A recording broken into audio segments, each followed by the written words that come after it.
Good afternoon, everyone. I'm so excited to be bringing to you a friend of mine. He's what I'm going to call a hometown hero. We're both here from Baton Rouge.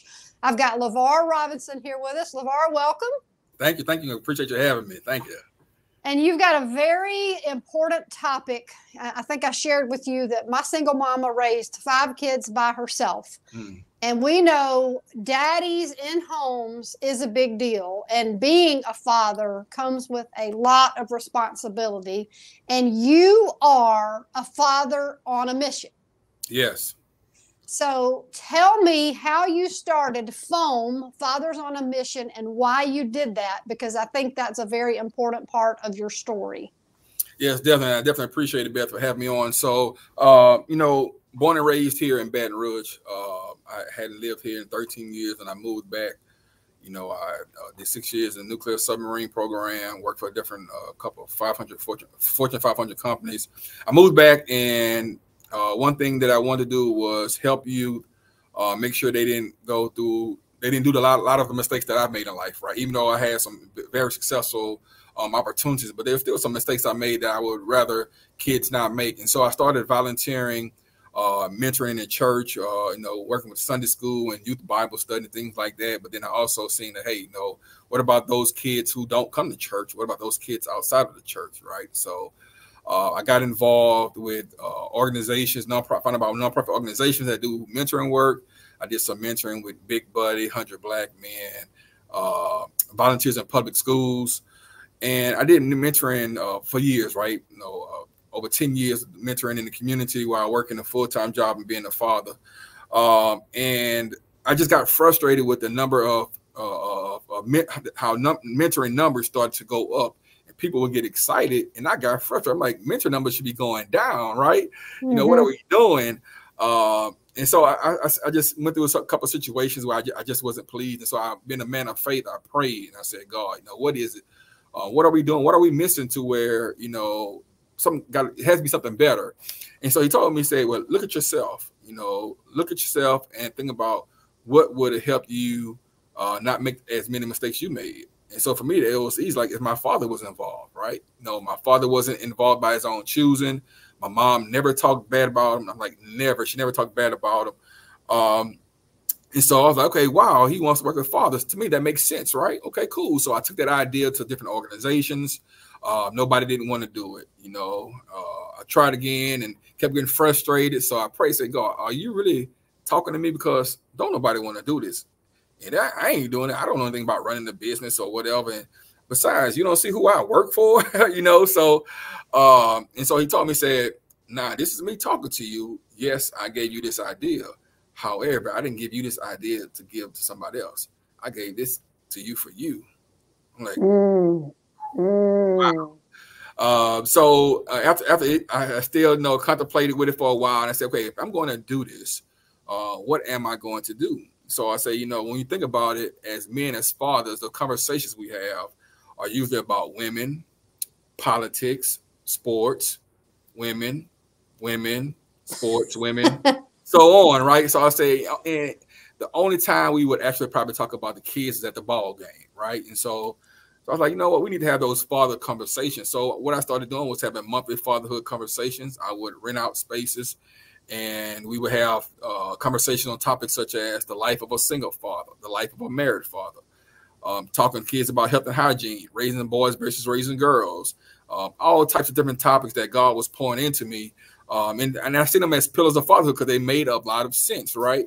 So I did that for several years. I have crossed anywhere from 3 to 10 to 0 to 5 to 3 to 0 to 0 to 12. And so I kept doing that over the years. COVID came. So I think I started in 2017. So I started doing it in 2017. I did it for several years. I got invited to come and speak at father and daughter dances. So I started doing that. Took my daughter to one of the dances, like, Dad, why don't we do our own dance? I was like, okay, you know what? I'll just do that with this organization that I started, Fathers on the Mission. So we started having an annual father and daughter dance. Aww. And then COVID came, right? COVID came, so I did like everybody else and went virtual with it. So when we went virtual, we started having meetings once a week. And so we was having meetings, and topics was just like, man, dealing with stress and all types of things that was really making sense. And we would even have women on that chimed in about it, right? So I know it just took off from that point. In 2022 or 2021, I had a conversation with DCFS through Makisha Judson and former Secretary Waters, and we ended up getting TANF funding where we was able to hire our first 2 employees. So that's the front end side of how we got started, to where we had our first office here, our main office, and our first employees in January of 2022 through something that God poured into me. And then right 4 months after we started, I transitioned from working for the plant to working for FOAM, something I didn't want to do. I was like, nah, that ain't for me to do, but God said otherwise. And so I transitioned to working for the organization, and it's been a journey ever since. So that's the beginning side of how we got into this world. And it just makes a lot of sense, right? Fatherhood education is so important. Well, and I think it's important that women and men are different. Women have, more likelihood of conversation around motherhood and children. Correct. But so often men don't have a place to say, gosh, I don't know what to do with this problem with my son or my daughter. Or kind of like what you're doing tonight for those that are divorced, and how do they get access to be able to have a part in their child's life, and perhaps they've gone through a separation in the home. There's a lot of problems that come up in families, and we know that because families are hard work. But one of the things that I think is sad is that I've done a lot of ministry work, and you're in ministry work, and it's so hard. It's like pulling teeth to get any kind of support, and I don't just mean money. I mean, FaceTime with people, meetings, volunteers, people to come serve at the events that you're doing. So what do you wish the community knew about what you were doing if someone wanted to maybe get involved? I mean, getting involved with you is helping our entire town, because it's families, it's dads, it's kids. What do you wish the community would know that you're doing so that people could get behind you? Because I think that's so important to be able to ask for. Yeah, and that's great. And that's a huge point to make. We forever we focused on strengthening mothers, strengthening kids, right? But we've been missing the point of not going to the top of the families, the father, regardless if he's in the home or out the home. We enhance fathers, we strengthen families. Our numbers will do so much better. We have a better chance of success when we strengthen fathers, regardless if they're in the home or out the home. We have our weekly father classes, which we certify guys to facilitate. We have events like we have tonight, Q&A with DCFS, financial literacy. We have a treasure room back here where we have suits, clothing items from fathers and kids, different things that we do that requires different volunteer sets, resources to support the work that we're doing. Anybody that would like to get involved, you can definitely reach out to us at our office, at our main offices, 225-239-7833, or you can even go to our website where we have a tab on it where it says "Get involved." Get involved. Look, there you go. Right. I forgot to put that up there. I'm like, oh, there it should be. There it is, right there. You go to our website. You definitely take you to us. Get involved. You can get involved through volunteering, right? Volunteer your time, volunteer your knowledge.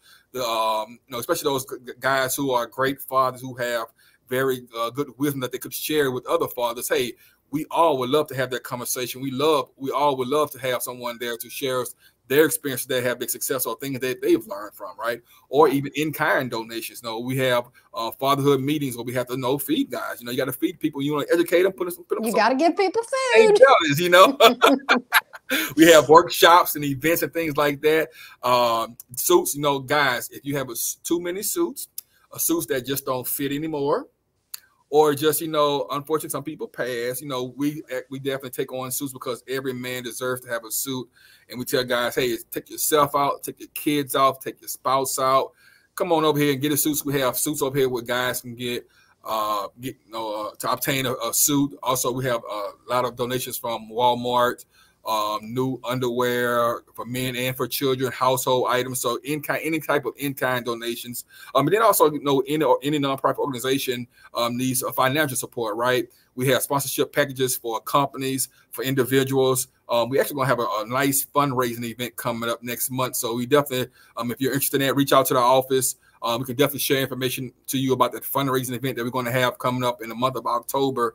So these are various different ways that you can reach out to support the work that we're doing. But also, the biggest thing you do is spread the word. Spread the word to another person, because you never know. Even though if you can't do anything, by you spreading the word, hey, there's this organization called Fathers on Mission that's serving fathers and father figures to strengthen the families. It's going to make it huge, and you never know who ears that will receive it and may want to help us in the way that we desperately need in order to serve families. So the word of mouth, spreading our flyers, liking, sharing, even if it doesn't pertain to you, you could be the best father in the world, still share Fathers on the Mission flyer so that someone to see it, knowing someone that need our service or who want to support our services. And I want to make sure that it's known that if there's a dad, a man that is like, I got a problem and I don't know what to do, they can call you, because if you can't do something directly to help them, you know where they can go. I mean, you have social services there. I met Karen, she was in the background. You have resources, and they're not just ideas. Right. They're real resources. Like you said, suits and tangible goods for people. And so if someone is in a situation where they're like, man, I just don't know what to do, they can call you and you will help navigate that path to whatever it is they need, correct? Yes. So we have our Project Family Bill, right? Social services intervention. They call it wraparound services. It's social services intervention. Project Family Bill, where we have licensed clinical social workers, social workers who do an intake process, because we want to find out what are your needs, what are your needs, and what are your family needs. It's a continuing your education, furthering your education. You need help finding employment. You need help sustaining employment. You need mental health services. You need some health services for your children, medical, dental, temporary transportation. You need some utility assistance.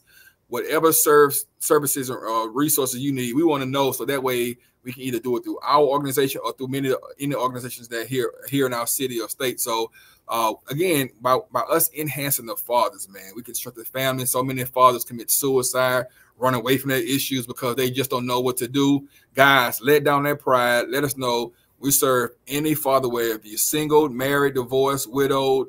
I don't care if you have 0 children or 30 children. We have some guys that come and they want to learn so that they can be the best father that they can be before they have children, which is always the best thing to do, right? Anytime we go and do something new, we want to learn about it before we jump into that water. But it's the same thing with fatherhood. We need to start learning before we jump into that water. Learn how to swim before you jump in that water and you drown, right?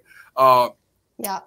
But again, we have many services that we can definitely help the guys with. White, black, purple, pink, it doesn't matter, young or old. There's no box. There's no, we don't help that father. Nope, we can't help that father. We serve any father who comes through our doors. I'll show you this one right quick. So in 2019, we had one of our fatherhood discussion sessions. What topic was being there, but being there. He gave me permission to share this. I'm going to share this. So Congressman Garrett Graves came to one of our meetings to check us out. And at the end of the meeting, he shared that it was great. He was glad that he really came, because he's only here 2 days out the week for the most time. He's in Washington, D.C. And never his parenting career did he understand that he was there but not there, meaning he was in the vicinity of his children. But, he was doing, on a computer, doing a podcast, watching the news. But his kids could be on his lap, on the side of him, on the floor, etc.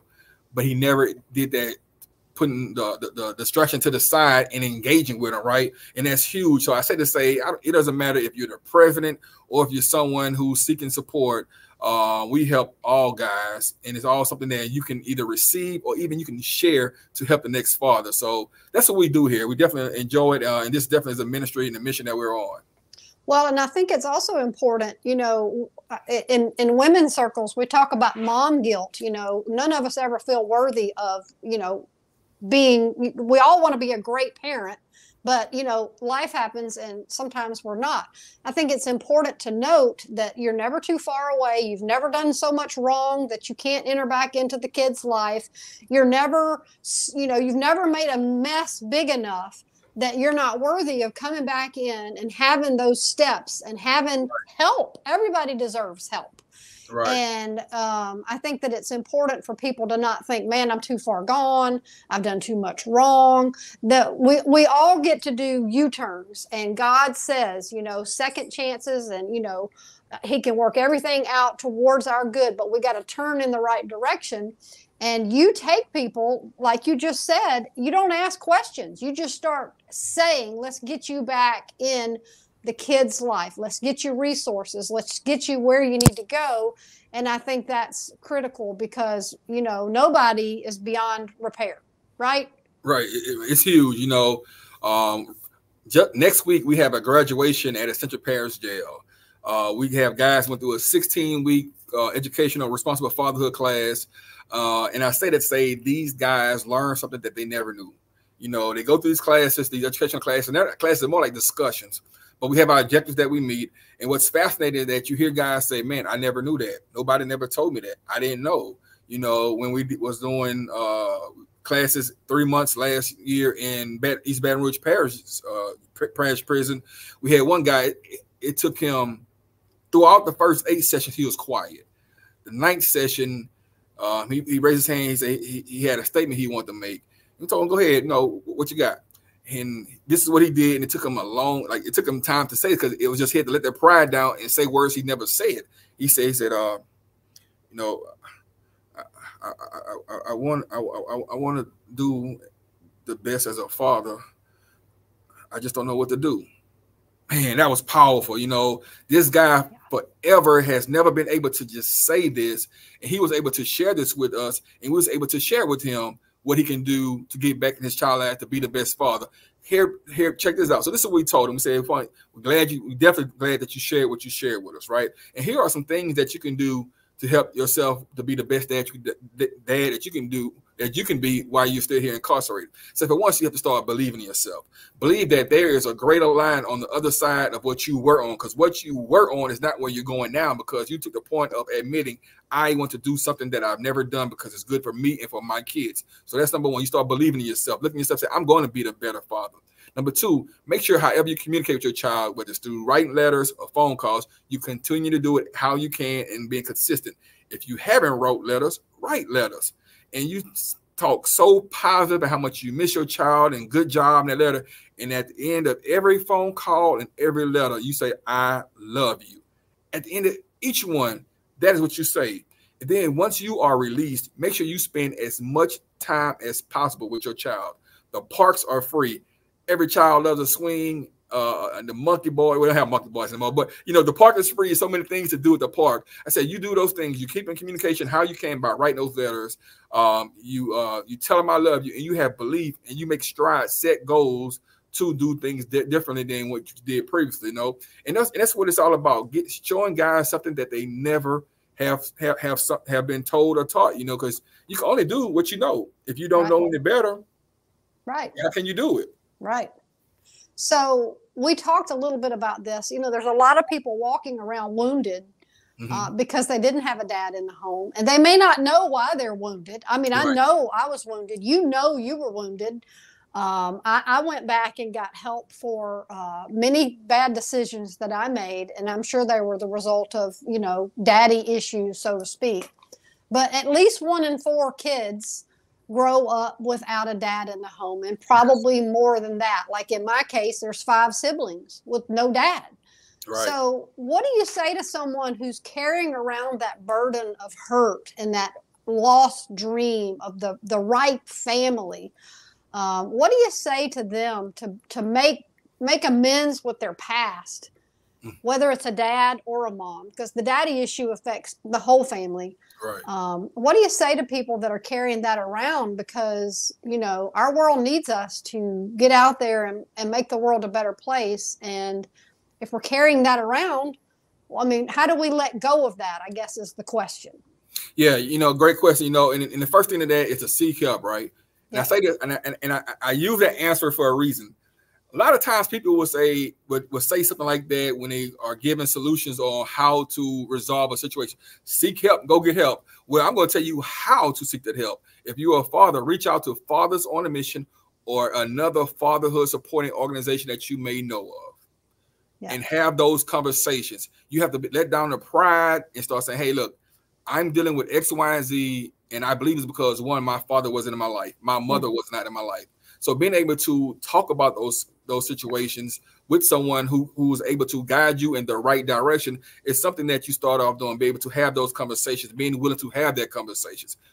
If the father or mother is still alive, approach them, set up a time to meet them and have that conversations and tell, what damaged you or how you feel. Be able to share how you're feeling with them if they're going to be receptive. Because I can tell you my father, I'll share this. I never shared anyone. I've tried twice as an adult to have that conversation with my father, and the last time was maybe about 3 months ago, and he's not receptive. He wasn't receptive, and I wasn't going to fight him on it, right? Yeah. So now I use what I learned through counseling to say, no, I tried. He didn't want to do it. I wash my hands, and that makes me feel a better person. And that's what we have to do. We have to be able to, one, learn the process of healing through it, through a licensed social worker, through counseling, which again, we can help you with that, getting you matched up to a counselor, whether you have your own insurance, private insurance, Medicaid, or if we have the fundings, we got fundings now, so we can definitely help you. So come see us. But being able to go and have those conversations with a therapist, and being honest with them, with your feelings and your emotions, and let them help you with coping mechanisms to get through those processes. Then again, like I said, chatting with that father, mother who was absent, who was not there, because you never know. It's two sides to a story. It's two sides to a story. So being able to go and get that other side from them, sharing how you feel, can make a huge difference in your life. Yeah. The other part of it is doing your best to teach your children. Let them know how your life went, what you did, anything that you did that may have been wrong, but also showing them and educating them on how to do things differently. That was something that I do with my kids. That I told them one thing: I want you to do things differently from how I did it. I want you to be better than Dad. And that is so, so important. Imagine all the families, all the broken homes that we have in our city and state. Yep. If parents were able to have a conversation with them, those parents in those broken homes have a conversation with their kids about, hey, this is the right way to do it so that your kids don't grow up in a broken home, right? Think about, how did you feel when there wasn't a mom and dad in the house? You don't want your kids to go through that. So whether it was through a relationship that never existed, or a quick relationship, or even a broken marriage, failed marriage, however, we still have to have those conversations and make sure that our kids know how to do things in the right way so they don't have to experience some of these traumas that some of us have experienced through whatever reason it may be, right? So that trauma is something that's really, really huge. And we definitely have to do our part to make sure that we don't put our kids through the same traumas that we've been through. And I think it's important to accept the fact that most people come from, if it's not a broken home, it's a dysfunctional home, because families are messy. Families are hard. And, it looks a whole lot easier than it is. I say that from experience. Yeah. And so to be able to say, hey, I'm walking wounded, I have some hurt, and I want to get some help for that, is so important, because you said something that I think is critical, is you got to do that for you. If your dad wasn't receptive, you still were the man enough to stand up to him and say, I would like to talk about that. And even if he didn't, you did your part, and you can let that go. It's that wishing I had, wonder shoulda, kind of thing that I think is important to be able to face it up, because, to feel good about who you are means doing those things that make you feel good about who you're becoming. And I think in a family situation, it's a constant pursuit of health, right? I mean, I think that's a really true thing. And so you've traveled to Atlanta and to some other places. Fatherhood is a whole, like you said before, there's medical conventions, there's AI conventions, there's all these things. There's fatherhood conventions. This is a big deal, and people need to know that there are resources and that you're tapped into that. What's it like when you go to those, and what do you learn to bring back to your ministry? One of the greatest things that I've learned is that we're on the right track. Yeah, we're on the right track, which of course, because how it's important to me. But when you see other people doing the work, right? this summer we went to a fatherhood conference in DC, and then also one in Atlanta. The one in Atlanta was super amazing because it was just amazing. But you see that there are other organizations that are doing the work. DC has strong fatherhood. Atlanta has strong fatherhood. Ohio has this. Now watch this. They have a Department of Children and Family Services, right? DCFS, but they also have the Commission on Fatherhood. Wow. The Commission on Fatherhood is just as strongly funded and resourceful as the DCFS. Isn't that something? A whole department that's a state department that provides resources for fathers. The state of Tennessee has a $7 million fatherhood budget. $7 million. So this is, here in Louisiana, we're behind the curve. It is what it is. Louisiana hasn't been a fatherhood state. It's an early childhood state. But one thing we have to realize that when it comes to early childhood, that early childhood comes from home, father and mother. So even though we're pouring into early childhood, we need to pour into the soil, into the roots of where that child is coming from. So then we start enhancing there. Now that fruit starts coming up to where we don't have 1,000,001 children that need to be mentored. We have less amounts, right? But we learn a lot at the conferences, right? That there are other organizations, the federal funding that's available, different workshops, breakout sessions, best practices. You see different tools and equipment, learning styles that are put out there, and you hear about what's going on throughout in programs in other states. What's phenomenal, I think, is the women that are involved, right? So they have one session was women in fatherhood, and that was amazing. Of the women who are strong believers in Fathers Matter. The executive director of the Commission on Fatherhood in Ohio Commission on Fatherhood is a Black female who did a majority of her time in child support enforcement. And this lady talks so strongly about the importance of fatherhood. It was amazing for someone who's divorced, and a Black female to still, and who worked majority of the time in child support, still talk so strongly about the need of fathers being active, right?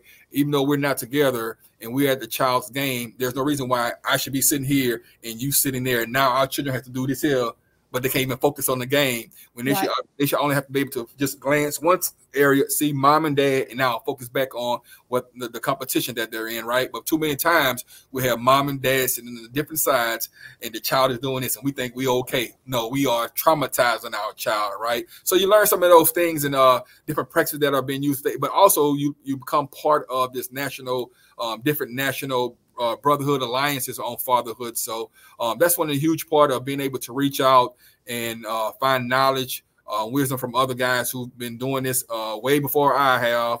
So I say one thing is that, it's been too long that fatherhood has not been a staple in the state of Louisiana. 20 years ago, this should have started. It did. The next best time is now. Let's get it started. Let's get it supported.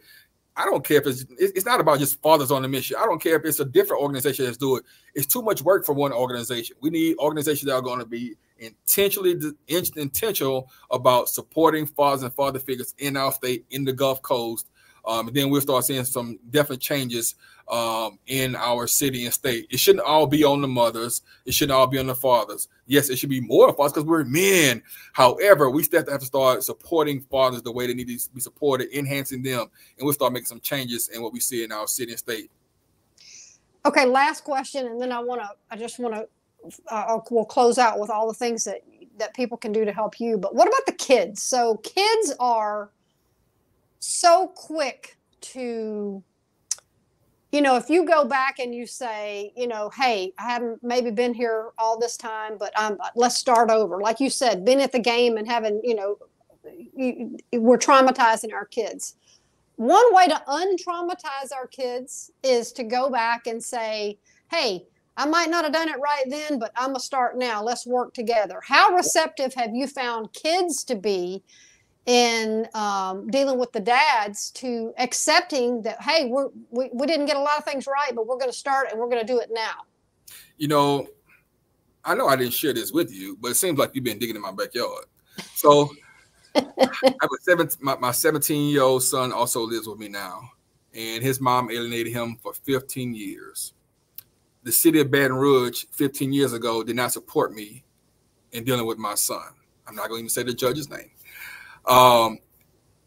3 months ago, he came to me and we had a conversation, and I told him everything from A to Z. He said, well, you know, Dad, that's a different perspective from what I was told. And I also put out everything that I had documentation for. They said, how they say, keep the receipts. I showed the receipts. I showed, and I ain't talking about receipts of paying for stuff, but the information, the documentation of what was done, et cetera, et cetera. He called his mom and says, Mom, I'm not coming back. He didn't go back. He's been with me ever since. He's 17, but he's not 17, meaning it's a lot of things that he missed out on. Mm-hmm. And I have to be patient enough to understand that, and also slowly start applying some of these knowledge and lessons to him, these learnings to him, you know. So I say to say it's a process, but it's not something that I'm just going to let back off. It's a process of getting to know each other, doing things together, me also realizing that, okay, yes, I'm taking up this time for this child. Now I got to take out more time away from this child. So I have to still continue to shift that work-family balance. You got to shift that work-family balance, and that's what I've been doing. And that's what it's all about, right? Guys have to understand that, yes, even if you haven't been in your child's life, whether it's through alienation or it's because you ran away from it, you can come back from both sides of it, but you have to make that shift and be patient and work the process. Those are things that we work with here at Fathers on a Mission. It can be done. I'm a living witness right now that it can be done. And at the end, it's phenomenal. It's beautiful. Because Javar is gonna let you know, man, he loves his dad. He loves being here, and he's definitely out gaining the things that he missed out on in life. Yeah. So kudos to you, because think of what all you've done, and you've put together the resources. I mean, that wasn't easy what you've done. You've been that, you know, swimming upstream like that is some serious hard work. So, I mean, I'm so happy to know that you've done what you've done, and you've got all those resources in place. And you need funding. You need people to donate. I mean, it could be $10, it could be $100. People can give money to you for direct impact into our communities and into families, because you've got the resources to help people with tangible things.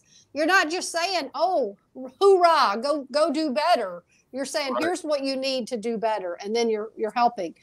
You need volunteers. You need people to show up and come teach what maybe they know. A businessman, come talk about their business, and, you know, give men visions on, you know, business and purpose, and value them and teach them that they're worth whoever's time to come in and pour into these men that are trying to make a step in the right direction, and have you come speak.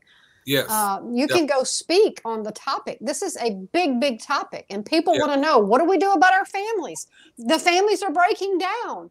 Well, it's true, but there are many people out there that are doing their part to reverse that trend, and you're one of those people. So we'll make sure that, you know, I mean, obviously we're posting this interview, and we'll keep in touch with you, and you and I are going to keep in touch and do things together. So I'm just happy that you're doing what you're doing. I'm just, you know, keep it up, keep doing what you're doing, and we'll call attention to you and what you're doing, and hopefully we'll get you some hands and some feet and some checkbooks and some support, because you need it. Write a check. That's it. Hey, I tell them, come see. You know, they say, is a saying, well, you know, you really want to find out? Come taste and see. Come see what we're doing up here at FOAM. So we're here. We have our main office at 1120 Government Street. We have our satellite office that we opened back in January, thanks to the Hugh and Angelina Wilson Foundation, at 3255 Choctaw, in the area where I actually grew up. So we're taking this. We want to duplicate this process throughout the state. So we got to support fathers. That's going to ultimately strengthen families, and this is what is going to increase the positive outcomes of our kids. We're going to increase the positive outcome of kids by enhancing fathers, and we strengthen families. That's how we got to do it. And that makes people have a sense of purpose and a reason to get up every day, because if you know what you're doing is the right thing for the right reasons, then, you know, that's a great, strong sense of self. And I think that's what you're doing, is you're reminding people that you have value and what you need to contribute is valuable and can change lives. And so, yep. Well, thank you so much. I'm so glad I got to meet you, and I'm so glad I got to come see, and we're going to keep this conversation going. And you go have a great event tonight. I'm sure you will. And tell Karen hello, and we'll talk soon. Definitely appreciate it, Beth. Okay. Talk to you soon. Bye-bye. Bye-bye.